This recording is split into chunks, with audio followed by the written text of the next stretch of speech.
Hello everyone, आप सबका फिर से एक हमारी इस नई वीडियो पर स्वागत है। चलिए बात करते हैं महत्वपूर्ण प्रश्नों के बारे में और यहाँ पर हम सामाजिक विज्ञान के महत्वपूर्ण प्रश्नों के बारे में बात करेंगे। तो चलिए बात कर लेते हैं मेरा पहला प्रश्न क्या है, और इसी के माध्यम से हम आपको क्लास 10th की फुल तैयारी और क्लास 10th के सारे सब्जेक्टों की फुल तैयारी आप लोगों को इसी चैनल पर हम करवा देंगे। तो चलिए बात करते हैं। प्रश्न नंबर मेरा पहला क्या है कि जो जलोढ़ मिट्टी है और हमें जलोढ़ मिट्टी की विशेषताएं बतानी है यहाँ पर कि जलोढ़ मिट्टी की प्रमुख विशेषताएं कौन कौन सी होती हैं, और अगर हम उसकी दो विशेषताएं अगर हम लिख देते हैं, चलिए अगर हम दो विशेषताएं अगर हम लिख देते हैं तो हमको 2 अंक मिल जाएंगे। तो प्रश्न मेरा कह रहा है कि जलोढ़ मिट्टी की किन्हीं 2 विशेषताओं को लिखिए। तो चलिए जलोढ़ मिट्टी क्या है स्टूडेंट्स, और ये सबसे अधिक कहाँ पाई जाती है, तो मुझे कमेंट में बताएं कि जलोढ़ मिट्टी सबसे अधिक कहाँ पाई जाती है। तो जल्दी से मुझे कमेंट में करके बताएं। चलिए अब हम इसका आंसर के बारे में बात करते हैं कि जो इसके जो कण है, जो जलोढ़ मिट्टी के जो कण है वो कैसे होते हैं, वो अत्यधिक सूक्ष्म होते हैं। चलिए जलोढ़ मिट्टी के जो स्टूडेंट्स जो कण होते हैं वो अत्यधिक सूक्ष्म होते हैं, और इसमें जो जल होता है, और इसमें जल तब कब तक देर तक ठहर सकता है। इसमें जो जल जो होता है स्टूडेंट्स वो काफ़ी देर तक ठहर सकता है, मतलब कि इसमें ठहरने की क्षमता सबसे अधिक होती है। जलोढ़ मिट्टी में जो जितना भी जल जो होता है वो सबसे ज़्यादा देर तक इसमें जल ठहर सकता है। इस तरीके से आप लोग याद रखेंगे। चलिए बेसिकली अब जो इसका सेकंड विशेषता के बारे में बात कर लेते हैं, दूसरी विशेषता के बारे में बात करते हैं, और फर्स्ट विशेषता के बारे में हम बात कर चुके हैं। चलिए सेकंड इसकी विशेषता देख लेते हैं क्या है कि इसमें क्या होता है स्टूडेंट्स, इसमें पोटास, चलिए पोटास और चूने की पर्याप्त मात्रा होती है। चलिए जो आपका जो ये जलोढ़ मिट्टी है, जलोढ़ मिट्टी में किसकी पर्याप्त मात्रा होती है, तो जलोढ़ मिट्टी में साथ ही साथ में पोटास और चूने की पर्याप्त मात्रा होती है। स्टूडेंट्स ये आप लोगों को इतना समझ में आया। चलिए आगे बढ़ते हैं स्टूडेंट्स। चलिए और आप लोगों को मेरी क्लास कैसी लग रही है आप लोग मुझे कमेंट में बताएं। बिल्कुल आपको अगर किसी भी सब्जेक्ट का महत्वपूर्ण प्रश्न चाहिए तो बिल्कुल मुझे कमेंट में बताएं, और साथ ही साथ में फिर बढ़ते हैं प्रश्न नंबर 2 की ओर। चलिए प्रश्न नंबर 2 कह रहा है कि लौह अयस्क जो है, लौह अयस्क की एक उपयोगिता बताएं। चलिए अगर हम लौह अयस्क की एक उपयोगिता बता देते हैं तो हमको यहाँ पर 2 अंक मिल जाएंगे। अगर हम लौह अयस्क की उपयोगिता बता देते हैं तो हमको स्टूडेंट्स यहाँ पर 2 अंक मिल जाएंगे। चलिए बात करते हैं इसका जो उत्तर किस तरीके से लिखेंगे। चलिए इसके उत्तर के बारे में बात करते हैं। इस अयस्क से क्या होता है कि शुद्ध लोहा बनाकर, चलिए लौह अयस्क में क्या होता है कि इस अयस्क से हम शुद्ध लोहा बनाते हैं, और साथ ही साथ में शुद्ध लोहा बनाकर उसका क्या करते हैं, उसका मशीनों में प्रयोग करते हैं, साथ ही साथ में जो जलयान है उसमें प्रयोग करते हैं, और वायुयान है उसमें प्रयोग करते हैं, आदि में इसका प्रयोग करते हैं।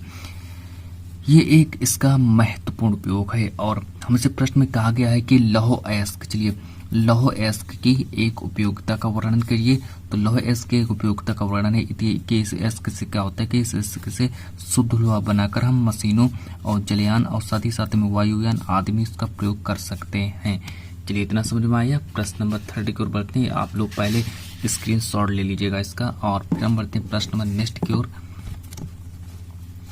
प्रश्न नंबर नेक्स्ट है, इस बार हमसे उद्योगों के नाम पूछे जाएंगे कि कृषि पर आधारित, चलिए कृषि पर आधारित कितने उद्योगों के नाम पूछे गए, किन्हीं 2 उद्योगों के नाम लिखिए। चलिए जो मेरा कृषि है, चलिए आप साथ ही साथ में जो स्टूडेंट्स जो कृषि हो गया आपका, और कृषि पर आधारित हमको क्या करना है, कृषि पर आधारित हमको किन्हीं 2 उद्योगों के नाम लिखने हैं। चलिए हमको 2 उद्योगों के नाम लिखने हैं। तो मेरा पहला उद्योग क्या हुआ, चीनी उद्योग, और साथ ही साथ में वस्त्र उद्योग। चलिए ये 2 उद्योग आप लोगों को याद रखने, चीनी उद्योग और वस्त्र उद्योग आप लोग इनको याद करेंगे तो आपको 2 अंक मिल जाएंगे। चलिए 2 अंक आपको मिल जाएंगे। साथ ही साथ में हम 2-2 अंकों के बारे में बात कर रहे हैं। चलिए सारे के सारे महत्वपूर्ण प्रश्नों के बारे में बात कर रहे हैं, और वो प्रश्न हैं जो स्टूडेंट्स 2-2 अंक के बोर्ड एग्जाम में पूछे जाएंगे आप लोगों के एग्जाम में। चलिए बात करते हैं प्रश्न नंबर नेक्स्ट की ओर बढ़ते हैं, और चलिए प्रश्न नंबर नेक्स्ट की ओर बढ़ते हैं। आप लोग पहले इस प्रश्न का स्क्रीनशॉट ले लीजिएगा, जल्दी से स्क्रीनशॉट ले लीजिएगा। सारे के सारे बच्चे स्क्रीनशॉट ले लें, इसका जल्दी से स्क्रीनशॉट ले लें। चलिए बढ़ते हैं प्रश्न नंबर 4 की ओर। चलिए प्रश्न नंबर 4 मेरा देख लेते हैं क्या है कि भारत में क्या है, भारत में गेहूं का जो है सर्वाधिक उत्पादन किस प्रदेश में होता है। भारत में गेहूं का जो उत्पादन है वो सर्वाधिक किस प्रदेश में होता है। तो चलिए याद रखेंगे हमारा उत्तर प्रदेश जो है, उत्तर प्रदेश में गेहूं का उत्पादन सर्वाधिक होता है। और साथ ही साथ में गेहूं जो है ये किस ऋतु की फसल है, चलती है इस कमेंट में बताएं। गेहूं जो है मेरी किस ऋतु की फसल है, ये रबी ऋतु की फसल है कि ग्रीष्म है कि खरीफ की फसल है कि जायद की फसल है। तो जल्दी से कमेंट में करके बताएं कि जो गेहूं की जो फसल है वो किस ऋतु की फसल है, और जल्दी से कमेंट में करके देखते हैं कौन सा ऐसा बच्चा जो जल्दी से इसका कमेंट देता है। जल्दी से बताएं। चलिए प्रश्न नंबर नेक्स्ट देख लेते हैं कि नकदी फसलें इस बार पूछी जाएंगी। चलिए नकदी फसलें कौन कौन सी होती हैं और नकदी फसलों के बारे में बात करते हैं। चलिए नकदी फसलों के बारे में बात करते हैं।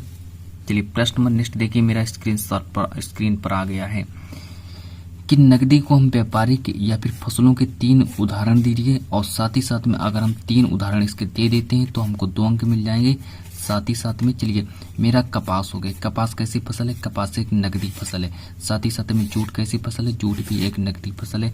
और यहाँ पर अगर हम बात करें गन्ने की, गन्ने भी एक नकदी फसल है। चलिए और हमसे यहाँ पर 3 फसलों के नाम पूछे गए, 3 फसलों के उदाहरण हमसे पूछे गए, तो हमने यहाँ पर 3 फसलों के उदाहरण दे दीजिए। चलिए मेरा कपास हो गया, साथ ही साथ में जूट हुआ और गन्ना हो गया। चलिए ये नकदी फसलें हो गई। और इसी के साथ चलिए ये प्रश्न आप लोगों को समझ में आया है। प्रश्न नंबर नेक्स्ट की ओर बढ़ते हैं। प्रश्न नंबर 6 देखिए।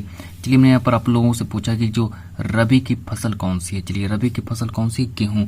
गेहूं एक रबी की फसल है। साथ ही साथ में जौ जो है ये भी एक रबी की फसल है, और इसके साथ में चना जो है आपका, चना भी एक रबी की फसल में आता है।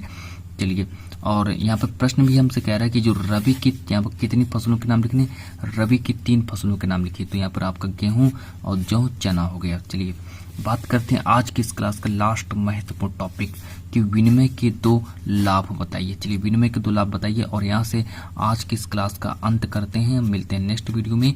साथ ही साथ में अगर चैनल पर नए हैं तो चैनल को सब्सक्राइब भी कर लीजिएगा। चलिए विनिमय के 2 उपयोग बताने हैं हमको। यहाँ पर आप पहला जो इसका उपयोग है वो है आवश्यक वस्तुओं की प्राप्ति, और साथ ही साथ में दूसरा जो इसका उपयोग है बाजार का विस्तार। चलिए दूसरा इसका उपयोग याद रखेंगे, बाजार का विस्तार, और फर्स्ट जो इसका उपयोग है वो है आवश्यक वस्तुओं की प्राप्ति। चलिए मिलते हैं नेक्स्ट वीडियो में, और आज की इस क्लास को इतना ही रखते हैं।